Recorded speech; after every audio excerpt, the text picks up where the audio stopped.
부활하시고 주님이 우리를 끌어안고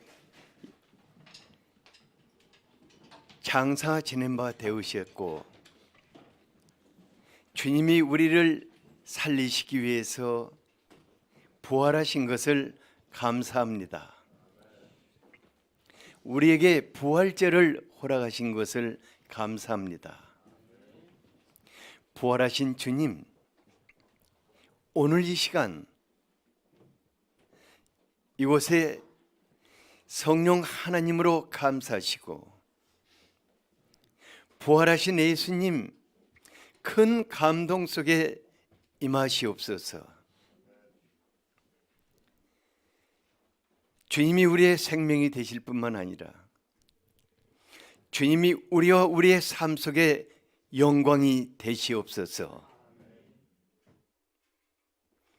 부활하신 주님, 주님이 우리를 만나 주시고 주님이 우리의 주님이 되시며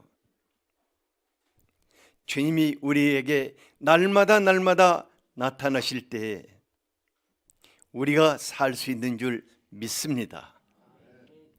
오늘은 한 분 한 분 주님이 만나 주시기를 원합니다. 감격의 예배, 평생 잊을 수 없는 아름다운 예배가 되기를 원합니다. 지금 올려드리는 성가 주님 기뻐 받으시고 그대로 임하시옵소서. 당신을 환영하며 기대합니다. 예수 그리스도 이름으로 기도하였습니다. 아멘.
아멘.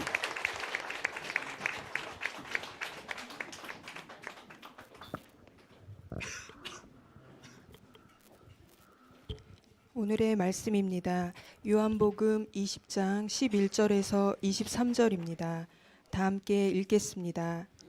마리아는 무덤 밖에 서서 울고 있더니 울면서 구부려 무덤 안을 들여다보니 흰옷 입은 두 천사가 예수의 시체에 뉘었던 곳에 하나는 머리편에 하나는 발편에 앉았더라. 천사들이 이르되 여자여 어찌하여 우느냐 이르되 사람들이 내 주님을 옮겨다가 어디 두었는지 내가 알지 못함이니이다. 이 말을 하고 뒤로 돌이켜 예수께서 서 계신 것을 보았으나 예수이신 줄은 알지 못하더라. 예수께서 이르시되 여자여 어찌하여 울며 누구를 찾느냐 하시니 마리아는 그가 동산직인 줄 알고 이르되 주여 당신이 옮겼거든 어디 두었는지 내게 이르소서 그리하면 내가 가져가리이다.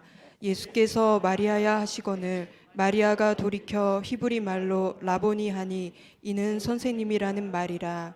예수께서 이르시되 나를 붙들지 말라. 내가 아직 아버지께로 올라가지 아니하였노라. 너는 내 형제들에게 가서 이르되 내가 내 아버지 곧 너희 아버지 내 하나님 곧 너희 하나님께로 올라간다 하라 하시니 막달라 마리아가 가서 제자들에게 내가 주를 보았다 하고 또 주께서 자기에게 이렇게 말씀하셨다 이르니라. 이날 곧 안식 후 첫날 저녁 때에 제자들이 유대인들을 두려워하여 모인 곳에 문들을 닫았더니 예수께서 오사 가운데 서서 이르시되 너희에게 평강이 있을지어다. 이 말씀을 하시고 손과 옆구리를 보이시니 제자들이 주를 보고 기뻐하더라. 예수께서 또 이르시되 너희에게 평강이 있을지어다. 아버지께서 나를 보내신 것 같이 나도 너희를 보내노라. 이 말씀을 하시고 그들을 향하사 숨을 내쉬며 이르시되 성령을 받으라. 너희가 누구의 죄든지 사하면 사하여질 것이요 누구의 죄든지 그대로 두면 그대로 있으리라 하시니라. 아멘. 아멘. 우리를 구원하고 살리기 위해서 십자가에 죽으신 예수님, 약속하신 대로 다시 살아나셨습니다. 예수님이 다시 살아나셨다는 부활의 소식은 온 세상에 전파되어야 할 가장 큰 기쁜 소식입니다. 예수님이 부활하셨다는 이 소식은 듣지 않으면 안 됩니다. 모든 사람들이 들어야 할 소식입니다. 그래서 우리가 큰 소리로 예수님이 부활하셨습니다. 한번 같이 외쳐보죠. 시작. 예수님이 부활하셨습니다. 저 북녘 땅까지 들릴 수 있도록 다시 한번 외쳐보죠. 시작. 예수님이 부활하셨습니다. 저 이슬람권도 들을 수 있도록 다시 한번 외쳐보겠습니다. 시작. 예수님이 부활하셨습니다. 그리고 마지막으로 나도 부활하겠네. 같이 한번 해보죠. 시작. 나도 부활하겠네. 아멘.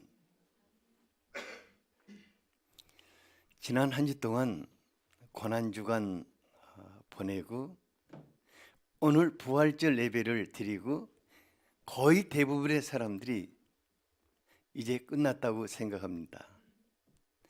그러나 예수님의 부활은 이제 나와 함께 손잡고 살아가는 새로운 시작인 것입니다. 2017년 부활절 이 예배가 나에게 다시 찾아오신 부활의 주님과 함께 새로운 삶의 출발이 될 수 있기를 축복합니다. 그래서 저희들은 2주간에 걸쳐서 주일과 금요 예배 때 부활하신 예수님을 만나보고자 합니다. 여러분들이 꼭 참석해서 부활의 주님은 나에게 어떤 분이신가 아주 깊이 영접하는 시간들이 될 수 있기를 바랍니다.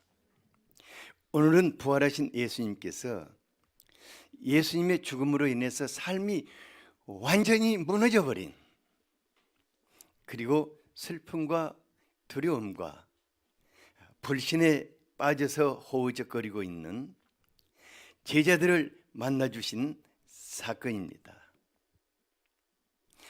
부활하신 예수님을 만나지 못했다면 그들의 인생은 새로운 시작이 없었을 것입니다. 그러나 예수님은 새롭게 만나주심으로 그들과 함께 그들이 생각하지 못했던 아름다운 세계를 펼쳐나갔습니다. 첫 번째로 차례차례 만나주신 예수님. 예수님이 가장 먼저 만나주신 사람은 막달라 마리아였는데, 그는 예수님을 잃어버린 슬픔에 빠져 예수님의 무덤가를 배회하면서 계속해서 울고 있었습니다. 과거 그녀는 예수님을 만나기 전에 7가지 귀신에 붙잡혀서 참 추하게 살아온 사람이었는데 예수님으로 인해서 구원함을 받았습니다. 그는 그 은혜가 너무 크고 예수님을 향하는 사랑이 너무 커서 자신의 삶 전부를 들여서 주인과 제자들을 섬겼습니다. 마리아에게 예수님은 삶의 전부였습니다. 바로 그 예수님이 십자가에 못 박혀 처절하게 죽어가는 것을 바로 그 십자가 밑에서 그는 지켜보았습니다. 그리고 예수님이 무덤에 묻히는 것도 목격했습니다. 그녀는 예수님의 죽음과 함께 삶이 완전히 무너져 버렸습니다. 어쩌면 그녀는 예수님이 만나주시지 않았다면 일평생 무덤지기가 되어서 예수님의 무덤을 배회하며 살았을 것입니다. 그런데 와서 보니까 그 동굴로 된 무덤 앞에 있는 돌이 옮겨져 있었어요. 막달라가 어쩐 일인가, 마리아가 어쩐 일인가 하고 그 무덤 안을 들여다봤는데 정말 놀라운 광경이 펼쳐진 거예요. 두 천사가 있는데 하나는 예수님의 시신을 둔 머리편에, 하나는 발편에 앉아 있는데 정작 있어야 할 예수님의 시신은 그곳에 없었습니다. 천사는 눈이 통통 부어가지고 계속 훌쩍거리고 있는 마리아를 보면서 굉장히 밝은 얼굴로, 여자여, 어찌하여 우느냐? 사실 부활하신 예수님은 무덤에 머물러 있을 이유가 없었습니다. 하지만 마리아는 여전히 예수님의 시신을 찾고 있었어요. 예수님 놀랍게 마리아 앞에 나타나셨습니다. 마리아는 눈물이 가려 예수님을 알아보지 못했는데 예수님 그녀에게 다정하게 물으셨어요. 여자여, 어찌하여 울며 누구를 찾느냐?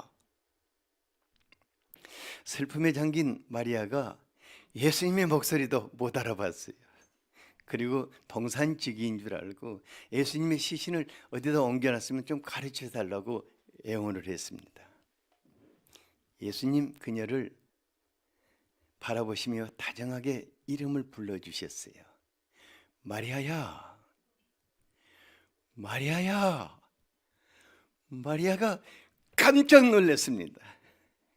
그리고 예수님 앞에 무릎을 꿇고 예수님을 붙들었습니다. 부활하신 예수님은 예수님을 잃은 슬픔과 아픔이 가득한 마리아를 가장 먼저 만나주신 것입니다. 마리아뿐만 아니라 예수님을 사랑하는 사람들이 어떤 연유에서든지 간에 깊은 슬픔에 잠기게 되면은 지금까지 자기 곁에 계시는 예수님이 서서히 보이지 않게 됩니다. 특히 마리아와 같이 예수님을 전심으로 사랑하고 온 마음을 다해 섬기던 이런 믿음의 여인들이 사랑하는 남편을 잃어버리거나 사랑하는 자식들이나 부모나 사람들을 잃어버리는 경우가 종종 있습니다. 이때는 예수님을 향해서 더 가까이 다가가야 하고 예수님을 더 깊이 붙들어야 하지만은 깊은 슬픔에 잠겨서 자기 곁에 계시는 예수님을 볼 수 없게 됩니다. 어쩌면 이것이 우리 모든 사람들의 동일한 모습이 아닌가 싶습니다. 그래서 예수님은 이런 우리를 아시기 때문에 우리 곁을 떠나지 않으십니다. 우리가 눈을 떠서 내 곁에 계시는 그분을 보기까지 찾아오시고 찾아오시고 또 찾아오시는 것입니다. 제가 아는 한 젊은 집사님이 교통사고로 안타깝게도 사랑하는 남편을 먼저 떠나보낸 후에 아주 깊은 슬픔에 빠져서 눈물로 살아가고 있었어요. 그런데 어느 날 그녀가 기도하고 있는데 너무나 예수님이 그 선명한 모습으로 자기 앞에 나타나셨어요. 그리고 그녀의 눈물을 닦아주시면서 너는 언제까지 슬픔에 잠겨 울며 살려느냐 하고 물으셨다고 그래요. 그러면서 주님께서 그녀에게 내가 한평생 너와 같이 하며 너의 남편이 되어주리라 이렇게 약속을 해주셨습니다. 그녀가 위로가 되었지만 설마 했는데 기도 시간에 주님이 또 나타나셨어요. 나타나시면서 그녀를 위로해 주시고 기도 시간 내내 그녀와 같이 있어 주시고 그 다음 날도 또 나타나셨어요. 그러면서 그녀의 남편이 되어 주시고 자기와 같이 슬픔과 고통 속에 있는 분들을 어디든지 찾아다니면서 위로의 주님, 부활의 주님을 전해주고 정말 즐겁고 행복하게 지금도 잘 살고 계셔요. 사랑하는 사람을 잃어버릴 때 잠시 깊은 슬픔에 잠기거나 자신도 함께 죽을 수가 있습니다. 하지만 예수의 사람들은 그 곁에 부활의 주님이 같이 계십니다. 부활의 주님이 우리의 눈물을 닦아주십니다. 슬픔을 거두어 주십니다.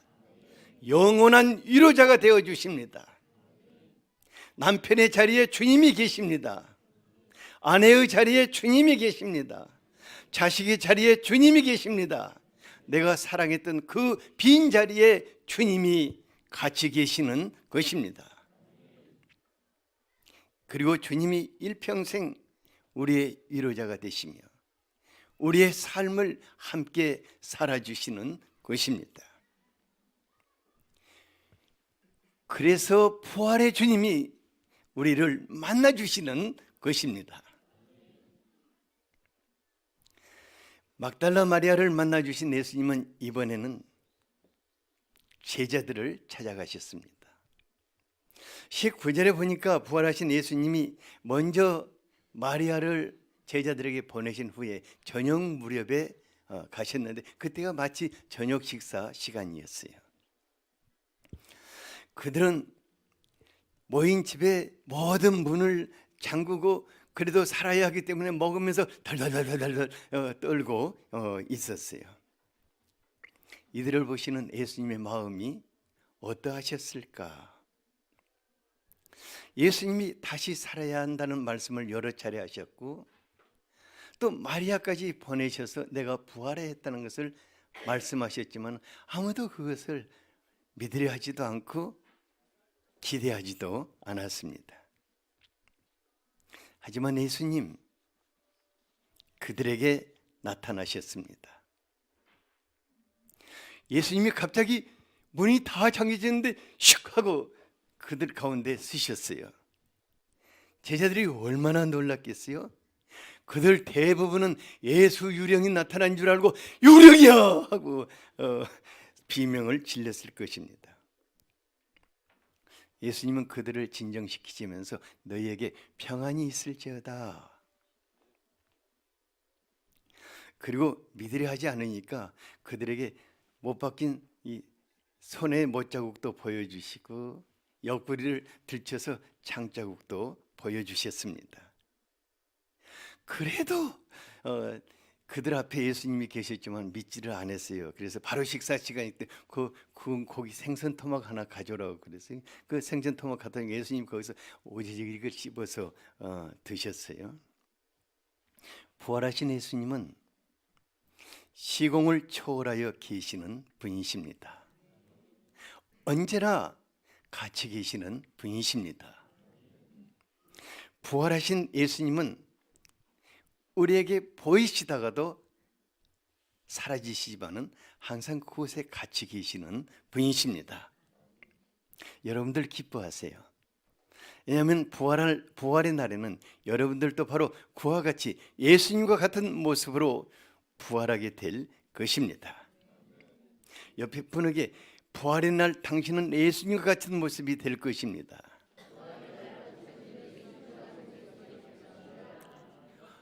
신령하고 영광스러운, 옆에 있는 분을 영광스러운 그 신령하고 영광스러운 그 변화된 모습으로 한번 생각해 보세요. 예수님, 이런 제자들, 두려워 떨고 있는 제자들 참 얼마나 보시기에 안타까우셨으면 그들을 만나주시고 또 확인시켜 주시고 또 평안을 주셨어요. 근데 제자들뿐만 아니라 그 누구도 부활하신 예수님을 자신의 주님으로 만나기 전까지는 죽음에 대한 두려움으로부터 벗어날 수 없는 것입니다. 죽음뿐만 아니라 순간순간 엄습하는 두려움을 이길 자가 없는 것입니다. 하지만 죽음을 이기신 부활하신 예수님을 만난 사람들, 그분을 나의 주님으로 모시고 사는 사람들은 죽음이 결코 저승사자도 아니고 죽음의 세력도 아닌 것입니다. 예수님이 우리에게 주시는 그 놀라운 평강은 요한복음 14장 27절에 보면은 평안을 너희에게 끼치노니 곧 나의 평안을 너희에게 주노라. 내가 너희에게 주는 것은 세상이 주는 것과 같지 아니하니 너희는 마음에 근심도 하지 말고 두려워도 하지 말라고 하였습니다. 왜냐하면 예수님이 두려움을 가져가시기 때문입니다. 우리가요 24시간 죽음에 노출되어 살고 있습니다.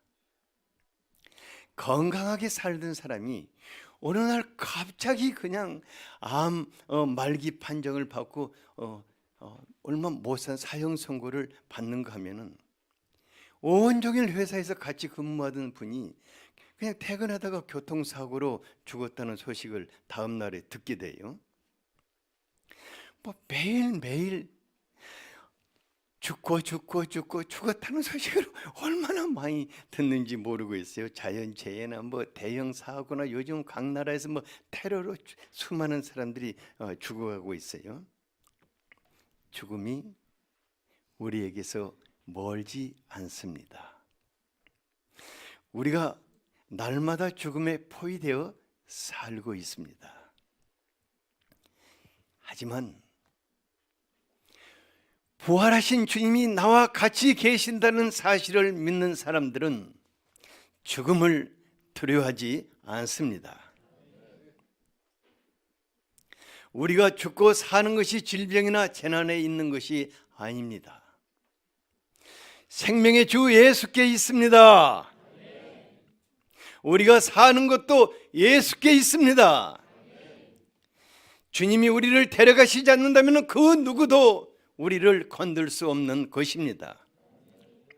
그래서 예수님은 요한복음 11장 25, 26절에서 나는 부활이요 생명이니 나를 믿는 자는 죽어도 살겠고 무릇 살아서 나를 믿는 자는 영원히 죽지 아니하리니 너희가 이것을 믿느냐? 우리가 믿어야 할 것입니다. 부활의 예수님, 죽음이 가득한 세상 속에서 우리와 같이 하시며 우리를 지키고 계십니다. 부활의 예수님은 놀랍게도 불신의 사람 도마도 만나 주셨어요. 부활하신 예수님을 만난 제자들이 예수님이 찾아오셨을 때 그렇게 하필이면 도마가 그 자리에 없었어요. 근데 예수님을 만난 제자들이 우리가 예수님 못자국도 보고 옆구리에 장자국도 보고 예수님 음식도 잘하셨다고 이렇게 얘기를 해주니까 도마가 얼굴이 점점 굳어지더니 난 못 믿어. 별소리 해도 나는 안 믿어. 내가 예수님 못자국에 손 쑤셔보고 옆구리에 쑤셔보기 전에는 안 믿어. 그러니까 이것을 바로 옆에서 지켜보신 예수님이 얼마나 섭섭하실까 싶어요. 하지만 예수님은 그 도마도 이해하셨습니다. 그가 못 믿는 것을 이해하셨어요. 일주일 후에 특별히 도마 한 사람을 위해서 찾아오셨습니다. 그리고 정말 당황스럽게 도마 말대로 손 좀 내봐 이렇게 해가지고 예수님 손자국에 넣어보도록 하고 예수님 옆구리에 넣어보도록 했어요. 그러니까 도마가 그냥 놀래가지고 그 자리에 덥석 준자져서 주님은 나의 주님이시오 나의 하나님이십니다 고백했는데 예수님께서 도마에게 아주 뼈아픈 한마디를 주셨습니다. 29절을 같이 한번 읽어볼까요? 시작. 예수께서 이르시되 너는 나를 본고로 믿느냐 보지 못하고 믿는 자들은 복되도다 하시니라. 우리는 도마같이 믿지 않아야겠습니다. 옆 사람에게 우리는 도마같이 믿지 않아야겠습니다. 안 보고도 믿어야겠습니다. 안 보고 믿는 사람은 매일 예수님으로 살게 될 것입니다. 둘째로 부활하신 예수님은 나의 주님이 되십니다. 부활하신 예수님이 누구시다고요? 부활하신 예수님은 슬픔에 잠긴 마리아를 만나주시고 두려움에 사로잡힌 제자들도 만나주시고 불신에 사로잡혀 있는 도마도 만나주셨는데 왜 이처럼 예수님이 만나주시고 또 만나주신 것입니까? 예수님이 만나주시지 않았다면 그들은 일평생 슬픔에 빠져 눈물로 살아갈 것입니다. 예수님이 만나주시지 않았다면 그들은 일평생 두려움에 사로잡혀 생쥐와 같이 살 것입니다. 예수님이 만나주시지 않았다면 그들은 일평생 불신의 사람이 되어서 하나님의 나라에서 멀리 떠날 수밖에 없었습니다. 예수님은 만나주시는 분이십니다. 그리고 회복시켜 주시는 분이십니다. 그런데 놀라운 것은 이제는 예수님이 누구를 만나주실 차례겠습니까? 누구를 만나주실 차례라고요? 옆 사람에게 예수님이 누구를 만나주실 차례입니까? 하고 물어봐 주세요. 누구라고 그래요? 당신이라고 그래요? 부활하신 예수님은 이제 우리를 만나시기 위해서 우리 한 사람 한 사람을 찾아오십니다. 만일 우리가 부활절 예배를 드리고 저 밑에 내려가서 찐 달걀 하나 얻어먹고 끝난다면 부활하신 예수님이 우리에게 무슨 의미가 있겠습니까? 부활하신 예수님은 날마다 우리에게 새로운 모습으로 찾아오기 때문에 우리는 날마다 새롭게 부활의 아침을 맞이할 수 있는 것입니다. 부활하신 예수님은 사랑하는 사람들과 다시는 헤어지지 않기 위해서 어떤 특별한 선물을 주셨습니까? 22절을 같이 한번 읽어보겠습니다. 시작. 이 말씀을 하시고 그들을 향하사 숨을 내쉬며 이르시되 성령을 받으라. 성령님은 지금껏 예수님 안에 함께 하시면서 하늘 아버지와 하나가 되어서 그리스도의 사역을 완성시켰습니다. 이제 부활하신 예수님께서 성령님으로 우리 안에 거하시며 우리 또한 예수님 안에 함께 거하며 그리스도께서 행하신 일들을 행하기 위해서 우리에게 오셨습니다. 그래서 부활하신 예수님을 나의 주님이라고 말할 수 있는 것입니다. 나의 주님, 내 안에 계시는 주님. 부활하신 예수님께서 성령으로 내 안에 계시기 때문에 지금까지 체험해보지 못한 많은 일들을 우리는 보게 될 것입니다. 부활하신 예수님이 성령으로 우리와 함께 계시기 때문에 참으로 놀랍고 복된 일을 행하시는 것을 보게 될 것입니다. 23절에 보면 너희가 누구의 죄들 사하면 사하여질 것이고 누구의 죄이든 그대로 두면 그대로 있으리라고 하였습니다. 이 말은 정말 우리를 얼떨떨하게 만듭니다. 우리 죄 하나 감당하지 못하는 우리가 어떻게 다른 사람들의 죄를 담당해 줄 수 있는 것입니까? 이것은 부활하신 예수님이 성령으로 우리와 함께 계셔서 나의 주님이 되시기 때문입니다. 부활하신 주님은 다른 사람의 주님이 아니라 여러분들의 주님이십니다. 일평생 함께 하시기 위해서 부활하셨습니다. 일평생 같이 살기 위해서 나를 만나 주십니다. 그리고 성령으로 내 안에 영원토록 같이 계시는 것입니다. 그래서 예수의 사람들을 행복한 예수의 사람이라고 말하는 것입니다. 부활의 주님과 날마다 새로운 세계가 열리고 새로운 삶을 체험할 수 있게 되기를 원합니다. 다 같이 오늘 말씀이 부활하신 예수님이 나의 주님으로 모셔드리는 기도를 다시 한번 같이 한번 하겠습니다.